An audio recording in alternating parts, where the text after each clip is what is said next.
지금 60 넘으셨는데 하루 종일 전화 한 통도 안 오고 있다면 이 영상 그냥 넘기시면 안 됩니다. 그걸 실패한 인생이라고 계속 생각하시면 남은 노후가 더 고립될 수 있습니다. 저는 30년 넘게 노년의 삶과 인간관계를 연구해온 박성희입니다. 현장에서 정말 많이 봤습니다. 친구가 줄어든 게 문제가 아니라 그 상황을 잘못 해석해서 스스로를 더 힘들게 만드는 경우를요. 오늘은 왜 60세 이후 친구가 사라지는 게 위험이 아니라 오히려 인생이 보내는 신호인지, 그리고 친구 없이도 충분히 행복하게 사는 방법을 분명하게 말씀드리겠습니다. 이 이야기 지금 안 들으시면 나중에 더 후회하실 수도 있습니다. 요즘 이런 마음 드신 분 계신가요? 제가 자주 떠올리는 분이 있습니다. 68배 은퇴하신 지인분 이야기입니다. 젊을 때는 달력에 빈칸이 없을 만큼 모임이 많았던 분이었어요. 회사 동료들과 주말마다 골프 약속이 있었고 동창 모임도 한 달에 두세 번씩 나갔습니다. 명함에 적힌 직함이 있을 때는 전화가 끊이질 않았죠. 그런데 은퇴하고 1년쯤 지나니 전화가 뚝 끊기더랍니다. 처음엔 본인이 잘못 살았나 자책을 많이 하셨어요. 밤에 잠도 제대로 못 주무시고 거울 보면서 내가 뭘 잘못했나 되짚어보는 날들이 이어졌다고 합니다. 일부러 동창 모임도 나가봤는데 거기서 더 허탈해졌다고 하시더군요. 자랑과 비교 속에서 웃고는 있었지만 마음은 더 비어갔다고요. 다들 자식 자랑, 손주 자랑에 여행 다닌 사진을 보여주며 화려한 근황을 나눴습니다. 그분은 아무 말도 할 게 없었어요. 은퇴 후 특별한 일정도 없고 자식들은 바빠서 자주 연락이 안 되고 그냥 매일 비슷한 하루를 보냈거든요. 그 자리에서 웃으면서도 속으로는 나만 이렇게 초라한가 싶었다고 하셨습니다. 집에 돌아와서는 더 우울해지셨죠. 이 이야기를 끝까지 들어야 전체 흐름을 알 수 있습니다. 그분이 어느 날부터 혼자 동네 산을 오르기 시작했습니다. 새벽 6시 아무도 없는 시간에 천천히 걸었어요. 누구 눈치도 안 보고 말 맞출 필요도 없으니 오히려 숨이 트였다고 하셨어요. 새소리도 들리고 바람도 느껴지고 땀도 나고 그렇게 1시간씩 걷다 보니 머릿속이 맑아지더랍니다. 그때 처음 깨달았다고 합니다. 외로웠던 게 아니라 억지 관계가 나를 더 지치게 했다는 걸요. 모임에서 웃느라 힘들었고 비교당하는 게 괴로웠고 전화가 오지 않는 게 문제가 아니라 전화가 왔을 때 부담스러웠던 게 진짜 문제였다는 겁니다. 지금은 일주일에 딱 한 번만 친한 친구 한 분과 차 마시고 나머지 시간은 본인만의 일상을 즐기신다고 하더군요. 구독과 좋아요 부탁드리고 끝까지 보시면 왜 지금 습관을 바꿔야 하는지 알게 됩니다. 이런 변화가 왜 필요한지 이제 하나씩 짚어보겠습니다. 많은 분들이 친구가 줄어드는 걸 실패로 받아들이십니다. 하지만 그건 실패가 아니라 변화입니다. 인생에도 계절이 있습니다. 봄에는 씨를 뿌리고 여름에는 키우고 가을에는 수확하고 겨울에는 정리하죠. 60세가 넘으면 인생은 가을에서 겨울로 접어드는 시기입니다. 더 이상 확장하는 계절이 아니라 농축하는 계절이에요. 젊을 때는 관계를 넓히는 게 중요했습니다. 직장에서 인맥을 쌓고 모임을 만들고 사람을 많이 아는 게 힘이었죠. 하지만 나이가 들면 그 많은 관계 중에서 진짜 의미 있는 사람만 남기고 싶어집니다. 이건 자연스러운 현상이에요. 뇌과학적으로도 설명이 됩니다. 나이가 들수록 사람은 관계의 숫자보다 감정의 안정감을 더 중요하게 여긴다고 연구 결과가 나와 있습니다. 쉽게 말하면 이렇습니다. 20대, 30대에는 100명을 알아도 외로울 수 있어요. 하지만 70대, 80대에는 진짜 마음 맞는 사람 단 한 명만 있어도 충분히 행복할 수 있습니다. 숫자가 중요한 게 아니라 질이 중요해지는 거죠.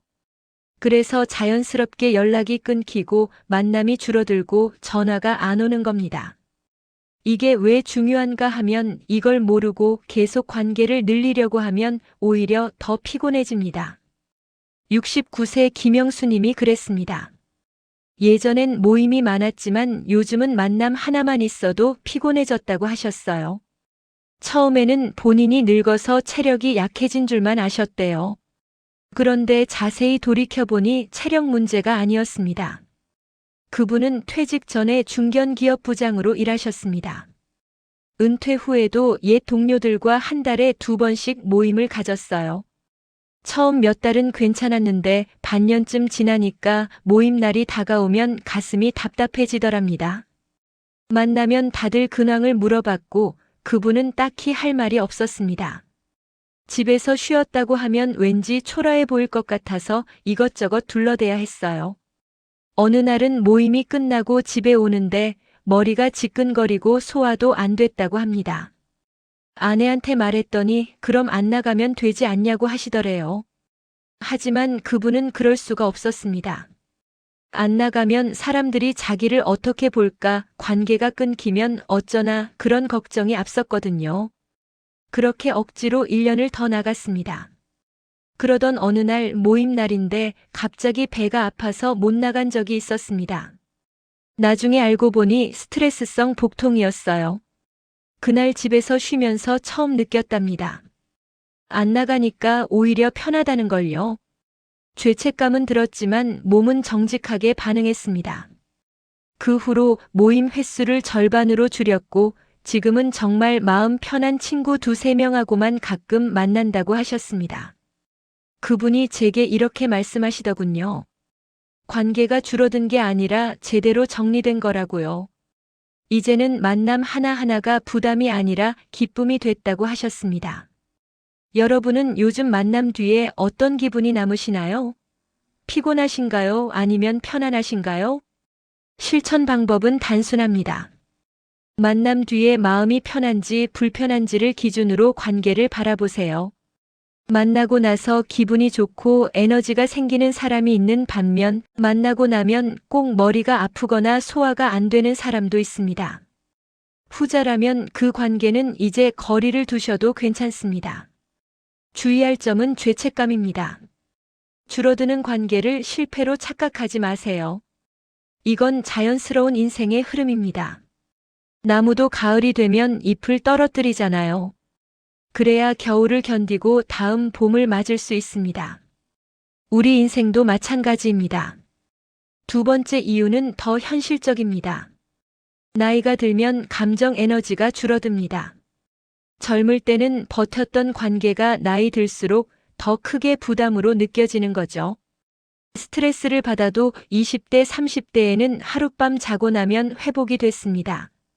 하지만 60대, 70대가 되면 감정적 소모를 회복하는데 훨씬 더 오래 걸립니다.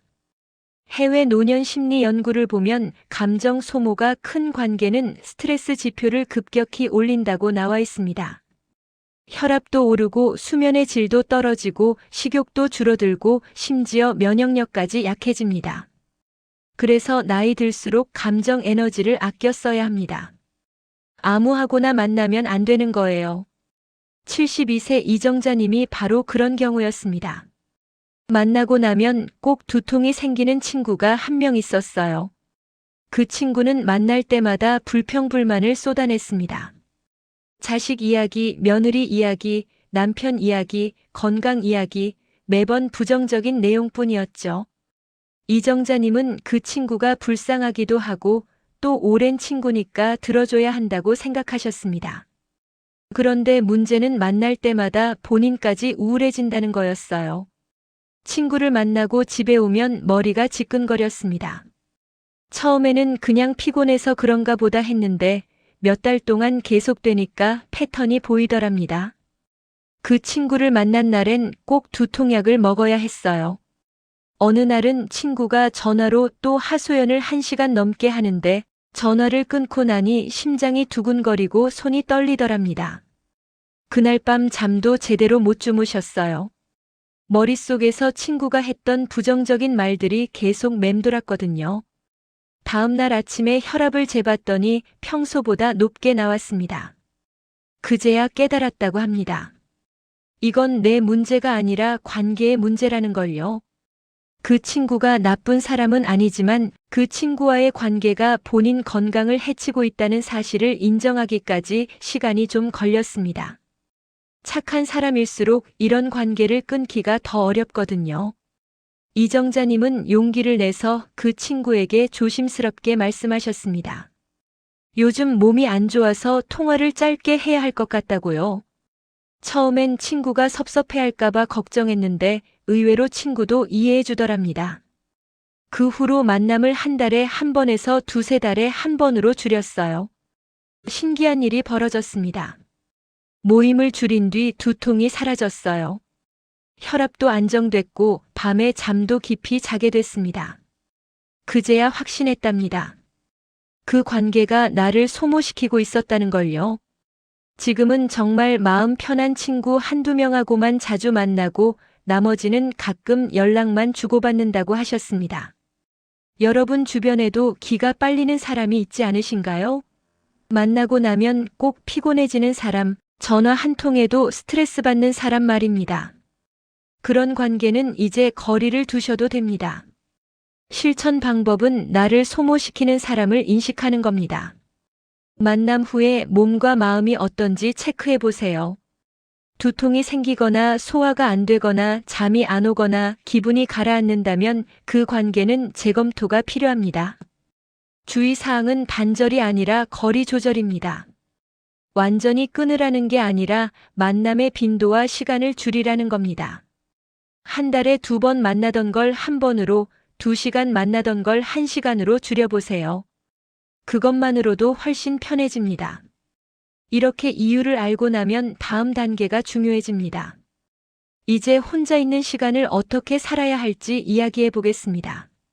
많은 분들이 혼자 있는 시간을 두려워하십니다. 텔레비전을 켜놓지 않으면 집안이 너무 조용해서 무섭다고 하세요. 하지만 그 두려움은 익숙하지 않아서 생기는 겁니다. 혼자 있는 시간에 적응하면 오히려 그 시간이 가장 편안해집니다. 먼저 말씀드릴 건 혼자 있는 시간이 결코 나쁜 게 아니라는 사실입니다. 뇌과학적으로 보면 혼자 있는 시간은 뇌와 마음을 회복시키는 시간이에요. 사람을 만나고 대화하는 건 생각보다 에너지가 많이 듭니다. 상대방 표정도 살펴야 하고 적절한 말도 골라야 하고 감정도 조절해야 하죠. 혼자 있을 때는 그런 게 필요 없으니까 뇌가 휴식을 취합니다. 주의사항은 텔레비전에만 의존하지 않는 겁니다. 혼자 있다고 해서 하루 종일 텔레비전만 보면 오히려 더 우울해집니다. 화면 속 사람들의 화려한 삶을 보면서 상대적 박탈감을 느끼게 되거든요. 그러니 텔레비전은 하루 2~3시간 정도만 보시고 나머지 시간은 다른 활동을 하세요. 실천 방법은 하루 10분이라도 조용히 앉아있는 시간을 만드는 겁니다. 아침에 일어나서 커피 한 잔 마시면서 혹은 저녁 먹고 창밖을 보면서 아무 생각 없이 그냥 앉아 계세요. 처음엔 어색하고 불안할 수 있습니다. 하지만 매일 반복하면 그 시간이 점점 편안해집니다. 혼자 있는 시간이 괴로우신가요? 아니면 아직 낯설기만 한가요? 대부분은 낯설어서 피하는 겁니다. 익숙해지면 괜찮아져요. 두 번째로 중요한 건 나를 손님처럼 대접하는 습관입니다. 혼자 산다고 또는 배우자하고만 산다고 해서 밥을 대충 먹으면 안 됩니다. 혼밥을 대충 때우지 말고 상을 차려보세요. 그릇도 예쁜 걸로 꺼내고 반찬도 몇 가지 올리고 국도 끓이고 마치 소중한 손님이 온 것처럼 정성껏 준비하는 겁니다. 이게 왜 중요한가 하면 나를 어떻게 대하느냐가 마음 상태를 결정하기 때문입니다. 내가 나를 함부로 대하면 마음도 초라해집니다. 하지만 나를 귀하게 대하면 마음도 풍요로워져요. 밥 한 끼지만 그 안에 자존감이 들어 있습니다. 실제로 67세 박순희 님이 그랬습니다. 남편이 돌아가시고 혼자 사시는데 처음 1년은 정말 힘들었다고 하셨어요. 밥도 제대로 안 먹고 라면으로 대충 때우고 그러다 보니 몸도 마음도 망가졌습니다. 체중이 5kg이나 빠졌고 기운도 없고 우울감도 심해졌어요. 그러던 어느 날 딸이 집에 놀러와서 밥상을 보고 깜짝 놀랐답니다. 김치하고 라면밖에 없더래요. 딸이 눈물을 글썽이면서 엄마 이러시면 안 된다고, 엄마가 나를 사랑해야 우리도 엄마를 사랑할 수 있다고 말했답니다. 그 말이 가슴에 꽂혔어요. 다음 날부터 박순희님은 달라지셨습니다. 아침에 일어나면 제일 먼저 부엌에 가서 밥을 지었어요. 냉장고에 있는 재료로 국도 끓이고 나물도 무치고 계란도 부쳤습니다. 처음엔 혼자 먹는데 이렇게까지 해야 하나 싶었지만 막상 상을 차려놓고 먹으니 기분이 달라지더랍니다. 예쁜 그릇에 담긴 밥을 보면서 이런 생각이 들었대요. 나도 대접받을 자격이 있구나. 나도 소중한 사람이구나 하는 생각이요. 그렇게 한 달 동안 매일 정성껏 밥을 차려 먹었더니 체중도 돌아오고 기운도 생기고 우울감도 많이 줄었다고 합니다. 지금은 혼자 먹는 밥이 외롭지 않고 오히려 편안하다고 하시더군요. 주의사항은 스스로를 초라하게 대하지 않는 겁니다. 혼자라고 나이 들었다고 쓸모없다고 생각하지 마세요. 여러분은 충분히 귀한 사람입니다. 그 마음을 밥 한 끼에 담아보세요. 실천 방법은 그릇 하나라도 예쁘게 쓰는 겁니다. 명절 때나 쓰던 좋은 그릇을 꺼내세요. 오늘이 특별한 날입니다. 왜냐하면 여러분이 살아계신 오늘이니까요. 오늘 밥은 어떻게 드셨나요? 대충 드셨나요? 아니면 정성껏 차려 드셨나요? 세 번째는 작은 루틴을 만드는 겁니다. 매일 같은 시간에 일어나고 같은 시간에 산책하고 같은 시간에 밥 먹고 이런 규칙적인 생활이 마음을 안정시킵니다. 사람은 예측 가능한 환경에서 안정감을 느끼거든요. 실천 방법은 간단합니다. 아침에 일어나는 시간을 정하세요. 매일 7시 혹은 8시 본인한테 맞는 시간으로 정하고 그 시간에 일어나는 겁니다. 그리고 간단한 스트레칭을 10분 하고 물 한 잔 마시고 창문을 열어 환기를 시키세요. 이렇게 아침 루틴을 만들면 하루가 훨씬 편안해집니다. 주의할 점은 너무 빡빡하게 짜지 않는 겁니다. 융통성 있게 가세요. 어떤 날은 늦잠 자도 괜찮고 어떤 날은 산책 안 해도 괜찮습니다. 루틴은 나를 옭아매는 게 아니라 나를 지탱하는 틀입니다. 오늘 우리는 친구가 줄어드는 노후를 실패가 아닌 신호로 바라보는 이야기를 나눴습니다. 잘못된 생각은 친구가 없으면 불행하다는 믿음이었고, 올바른 방향은 혼자 있어도 나와 사이가 좋으면 충분히 행복하다는 사실입니다. 관계를 억지로 붙잡으면 마음이 병들고 비워내면 오히려 평온이 들어옵니다. 나이가 들수록 중요한 건 사람의 숫자가 아니라 관계의 질입니다.